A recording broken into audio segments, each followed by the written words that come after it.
Ahora vamos a ver hiperplasia benigna de la próstata.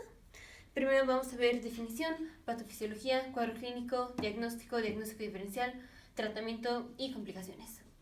Entonces, hiperplasia es que tenemos un aumento del número de células. Benigna es que, aunque vamos a tener proliferación de las células, esto no aumenta el riesgo de que el paciente desarrolle cáncer de próstata. Entonces, aunque sí tenemos proliferación de células, esto no hace que sea más probable que finalmente el paciente desarrolle cáncer. Entonces tenemos, aquí está riñón, uréter, aquí está la vejiga y aquí está la próstata. Ya en el video anterior vimos cómo se divide la próstata, que básicamente se divide en 4 lóbulos. Aquí específicamente vamos a tener un aumento de la proliferación de células, específicamente en la zona central. Y recordemos que la zona central está compuesto por el lóbulo medio y los lóbulos laterales. Entonces, ya en el video anterior pusimos, así está la próstata, esta es la parte anterior, esta va a ser la parte posterior de la próstata. Tenemos lóbulo anterior, luego tenemos el orificio por donde va la uretra, luego tenemos lóbulo medio, luego lóbulo posterior y lóbulos laterales, así. Entonces teníamos, digamos, esta es la próstata y esta va a ser la vejiga y el uréter y la uretra. Entonces está así.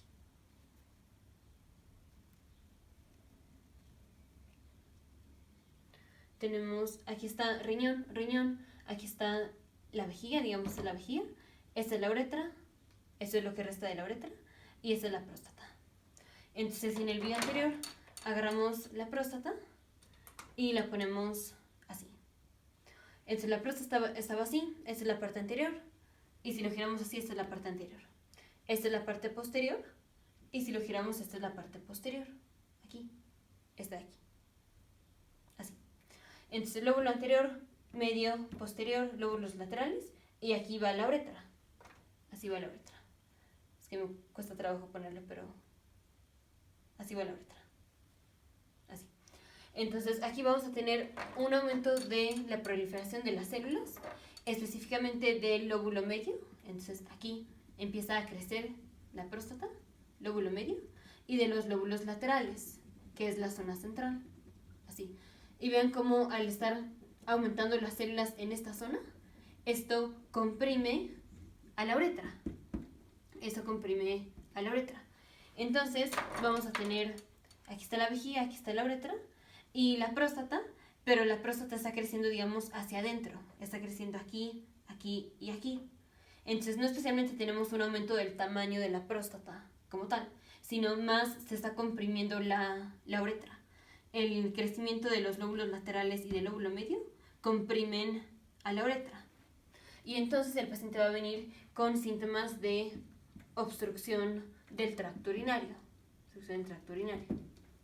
En patofisiología, ya lo vimos, esto, o digamos lo que promueve que tengamos el aumento de las células en la zona central, es la dihidrotestosterona.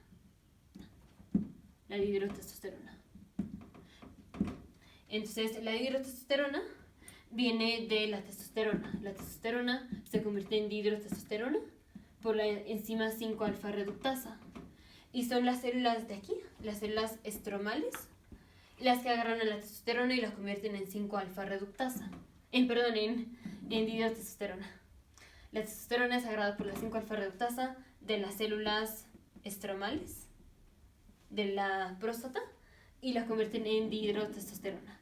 Y es la dihidrotestosterona como tal lo que hace el aumento de proliferación de las células. Ahora vamos con un cuadro clínico. Entonces tenemos, si la próstata está comprimiendo a la uretra, va a ser más difícil que la orina pase desde la vejiga hacia la uretra. Va a ser más difícil este paso. Y entonces la vejiga se empieza a llenar de orina, porque cuesta trabajo pasar la orina. y entonces la vejiga empieza a crecer porque está llena de orina, aumenta la presión en la vejiga, y si la vejiga está así llena de orina, va a ser más difícil que la orina que está en el uréter pase a la vejiga. Va a ser más difícil que la orina que viene aquí pase a la vejiga, pues porque la vejiga ya está súper llena de orina. Y entonces aumenta la presión en el uréter. Y si aumenta la presión en el uréter, va a ser más difícil que la orina que se está produciendo aquí en los riñones pase al uréter. Y entonces vamos a tener un aumento de la presión aquí en la pelvis y en los cálices renales. Y esto produce hidronefrosis. Hidronefrosis es una dilatación de la pelvis y los cálices renales. Y en este caso se dio por uropatía obstructiva. Uropatía obstructiva es obstrucción del tracto urinario, en este caso por hiperplasia benigna de la próstata. Entonces, el paciente va a venir con síntomas de obstrucción, en donde vamos a tener, digamos, síntomas de obstrucción y síntomas de irritación.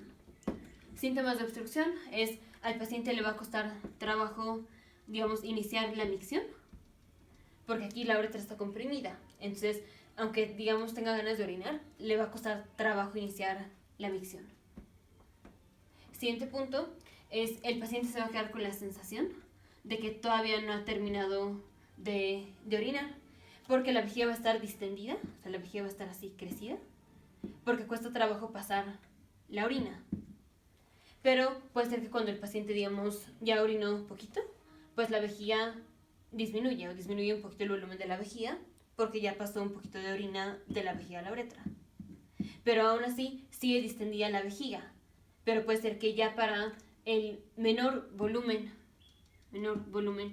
que ahora hay en la vejiga, esto es, digamos que antes la vejiga estaba así llena de orina y el paciente orina poquito, entonces disminuye el volumen de la vejiga, aún sigue estando llena de orina la vejiga, pero pues ya no tanto como antes. Pero puede ser que este aumento de volumen en la vejiga no sea suficiente, que ya llegado a este punto no sea suficiente para sobrepasar la obstrucción. Entonces el paciente va a seguir teniendo la sensación de querer orinar, pero no va a poder porque sigue con la obstrucción por la hiperplasia de la próstata. Entonces es cuando la vejiga está súper llena, cuando el aumento de la presión aquí en la vejiga puede sobrepasar la obstrucción que tenemos aquí en la uretra. Pero conforme el paciente orina, pues disminuye un poquito la presión aquí en la vejiga, y puede ser que ahora esa presión después de haber orinado, aunque sea poquito, ya no sea suficiente para sobrepasar la obstrucción. Y entonces el paciente ya no puede orinar, pero se queda con la sensación de que no terminó de orinar. Siguiente punto son puntos de irritabilidad. Esto es, si el paciente se queda con la vejiga llena, con poquita orina que produzca, que llegue a la vejiga, pues ya se supersatura la vejiga, porque tiene mucha orina. Entonces puede ser que al poquito tiempo, después de que el paciente haya orinado, otra vez quiera orinar, porque no ha terminado de vaciar la vejiga, y los riñones pues constantemente están filtrando la sangre y produciendo la orina. Entonces va a tener un aumento del número de micciones al día, y también podemos tener urgencia urinaria. Esto es, si la vejiga está así súper llena, ahí es cuando puede ser que el aumento de la presión en la vejiga sobrepase la obstrucción de la uretra. Y entonces el paciente puede venir con incontinencia urinaria de urgencia. Ya los tipos de incontinencia urinaria los vimos en otro video. Pero puede ser incontinencia urinaria de urgencia, y el otro tipo de incontinencia urinaria que tiene es la de rebosamiento. Los otros síntomas es, como el paciente nunca termina de vaciar la vejiga por completo, puede ser que en la noche la vejiga pues te llena más y el paciente le van a dar ganas de orinar. Entonces no nada más va a tener un aumento de la frecuencia de micciones en el día, sino que también en la noche. Generalmente los pacientes no orinan en la noche, es hasta que se despiertan. Entonces, cuadro clínico es un paciente que va a tener, le va a costar trabajo iniciar la micción, va a tener nocturia, que esto es, pues va a orinar en la orina, o se va a despertar a orinar en la noche. Vamos a tener datos o síntomas de urgencia, de incontinencia de urgencia o de rebosamiento, incontinencia por rebosamiento. Y podemos tener dolor suprapúbico en caso de que la vejiga esté súper llena. Dolor suprapúbico. Y pues distensión, digamos, abdominal o distensión suprapúbica, porque la vejiga pues va a estar crecida. Entonces, eso es cuadro clínico. Ahora vamos con diagnóstico. Entonces, diagnóstico es diagnóstico clínico. Entonces, va a ser un paciente, viene con los síntomas que ya vimos. En la exploración física, digamos, en la exploración rectal, se va a sentir la próstata y la próstata se va a sentir uniforme y como gomosa. Eso es la próstata, o sea, se va a sentir, digamos, casi normal, igual y se siente un poco como crecida, pero no se va a sentir dura, no se siente dura o digamos no se siente con un nódulo, porque ya si la próstata, no sé si dije vejiga, ya si la próstata se siente dura o con un nódulo, eso significa cáncer. Y no, aquí la próstata se va a sentir como suave, como gomosa y uniformemente crecida. Entonces, diagnóstico es más que nada clínico. Ahora, muy frecuentemente los pacientes que vienen con hiperplasia benigna de la próstata van a tener aumento del antígeno prostático específico.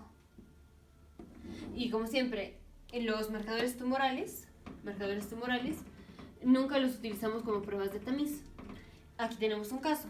El hecho de que tengamos aumento del antígeno prostático específico no significa que el paciente tiene cáncer de próstata. Solo significa que se está produciendo mucho. Y en este caso es por la hiperplasia benigna de la próstata. Ahora, diagnóstico diferencial. Entonces, diagnóstico diferencial de hiperplasia benigna de la próstata es el paciente viene con síntomas de uropatía obstructiva. En parte, digamos, uropatía obstructiva de tracto inferior.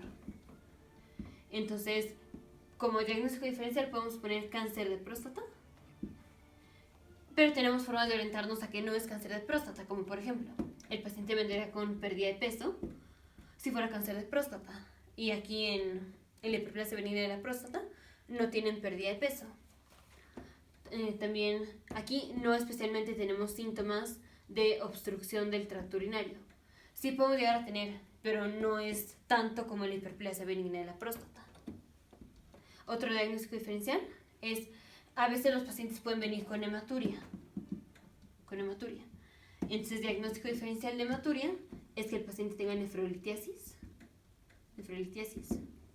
o que el paciente tenga cáncer de vejiga. Porque esta va a ser una hematuria no dolorosa.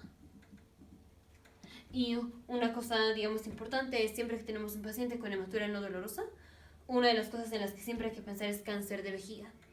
Entonces, diagnóstico diferencial de hiperplasia benigna de la próstata lo dejamos en cáncer de próstata, nefrolitiasis o cáncer de vejiga. Y entonces, como tenemos esto de diagnóstico diferencial, vamos a pedir un examen general de orina. Por ejemplo, ahí podemos inspeccionar si tenemos piedras, por ejemplo. Ahora vamos con tratamiento. Entonces, tratamiento es el mejor tratamiento inicial. O sea, los primeros medicamentos que le vamos a dar al paciente van a ser antagonistas de los receptores alfa-1 adrenérgicos, como es tamsulosina, por ejemplo, o terazocina. Este es porque tenemos, aquí están los riñones, uréter, vejiga. Así. Y aquí está, ese es el esfínter uretral interno, luego tenemos el esfínter uretral externo y luego tenemos la próstata. Entonces, cuando tenemos estimulación adrenérgica, aquí el esfínter uretral interno responde a la adrenalina y a la noradrenalina. Esto es músculo liso que conforma el esfínter uretral interno, tiene receptores para la adrenalina. Y cuando las células que conforman aquí el músculo liso del esfínter uretral interno reciben la adrenalina, esto hace contracción del músculo liso en respuesta a la adrenalina, o digamos a la epinefrina. Entonces, si ya per se es un paciente que viene con obstrucción de tracto urinario por la hiperplasia de la próstata, lo que queremos hacer es relajar el esfínter uretral interno. ¿Y cómo relajamos el esfínter uretral interno? Si dar adrenalina, esto hace contracción del músculo liso, queremos dar antagonistas de adrenalina. Antagonistas de adrenalina son antagonistas de los receptores alfa-1 adrenérgicos, como es tamsulosina. Entonces la tamsulosina lo hacemos no per se para tratar la hiperplasia benigna de la próstata, porque no le estamos haciendo nada a la próstata. Lo hacemos para abrir la uretra, para relajar el esfínter uretral interno. Y al relajar, digamos, esta es la uretra y este es el esfínter uretral interno. Al relajar el esfínter uretral interno, pues ya la uretra va a quedar menos comprimida. Aunque va a seguir comprimida por la próstata, pues ya está menos comprimida porque se relajó el esfínter uretral interno. Entonces, primero vamos a dar los antagonistas de los receptores alfa-1 adrenérgicos y rápidamente el paciente va a tener mejoría de los síntomas. Rápidamente. Ahora, a largo plazo, vamos a dar otro medicamento que son los inhibidores de la 5-alfa reductasa. Porque ya vimos que la hiperplasia de la próstata empezó porque la testosterona se convierte en dihidrotestosterona por la 5-alfa reductasa. Y es la dihidrotestosterona la que promueve la hiperplasia de la próstata. Entonces lo que hacemos es, damos un medicamento que bloquea la conversión de testosterona a dihidrotestosterona, que son los inhibidores de la 5-alfa reductasa, como es básicamente finasterida. Ahora pasan como de 3 a 6 o hasta 12 meses para que el paciente tenga mejoría significativa de los síntomas por el simple hecho de estar tomando los inhibidores de la 5-alfa reductasa. Entonces, estos son para tratamiento, digamos, al inicio, que es tratamiento de los síntomas donde el paciente rápidamente mejora, pero a largo plazo es finasterida, porque este per se trata el problema de la próstata, que es impide la proliferación celular al disminuir la dihidrotestosterona porque bloqueamos la 5-alfa reductasa. Entonces finalmente el paciente lo vamos a tener con finasterida, pero los síntomas mejoran hasta como de 6 a 12 meses después de estar con el medicamento. Ahora, si es un paciente que tiene hipertensión, también nos aprovechamos de eso para dar los antagonistas de los receptores alfa-1, porque recordemos que el principal efecto adverso de los antagonistas de los receptores alfa-1 es la hipotensión. Entonces, si es un paciente que tiene hiperplasia benigna de la próstata y tiene hipertensión, el mejor medicamento que trata las dos cosas, la hiperplasia de la próstata, o digamos los síntomas de la hiperplasia benigna de la próstata y la hipertensión, son los antagonistas de los receptores alfa-1 adrenérgicos, como es tamsulosina. Y ya en casos refractarios, o digamos, un paciente se considera que tiene síntomas persistentes si después de 12 a 24 meses de estarle dando finasterida no tiene mejoría de los síntomas. Entonces, si tiene síntomas persistentes o síntomas moderados a severos, o si ya viene con las complicaciones que ahora sabemos cuáles son, cualquiera de estas, esto indica que podemos hacer o prostatectomía abierta, o sea, vamos a quitar la próstata, o la otra que hacemos es igual a resección quirúrgica, pero esto es resección transuretral. Entonces, una es prostatectomía abierta y la otra es resección transuretral de la próstata, que generalmente hacemos esta. Ahora vamos a ver cuáles son las complicaciones. Entonces, complicaciones teníamos aquí está riñón, uréter, vejiga. Así. Entonces tenemos hiperplasia de la próstata. Ya vimos que esto nos da síntomas de obstrucción de tracto urinario. Y ya vimos que la vejiga está llena de orina.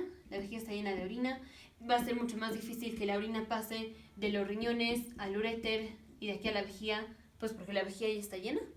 Y siempre que tenemos estasis o que tenemos obstrucción de un tubo o ducto, tenemos riesgo de infección. Entonces, si aquí tenemos estasis de la orina, pues porque no está pudiendo pasar a la vejiga, porque la vejiga está pues súper llena, tenemos riesgo de infección de todo esto. O sea, tenemos riesgo de infección de vías urinarias, de los riñones, del uréter, de la vejiga y de lo que resta de la uretra. Infección de vías urinarias es una complicación. Otra complicación, ya vimos, es la hidronefrosis. Ahora, toma tiempo para que el paciente finalmente desarrolle hidronefrosis. Rápidamente se va a presentar con los síntomas de que no puede orinar, pero ya como tal la hidronefrosis, pues para eso se va a tardar más tiempo, que es otra complicación. Y complicación de hidronefrosis es que tengamos falla renal, que esa es otra complicación. Entonces, ya cuando el paciente viene con las complicaciones, ya podemos hacer resección quirúrgica, ya sea prostatectomía o resección transuretral de la próstata. Ahora, si el paciente ya es candidato a que hagamos resección de la próstata, lo vamos a tener con los dos medicamentos, con tamsulosina y con los inhibidores de la 5-alfa reductasa. Entonces, hiperplasia benigna de la próstata, esto no aumenta el riesgo de que el paciente desarrolle cáncer.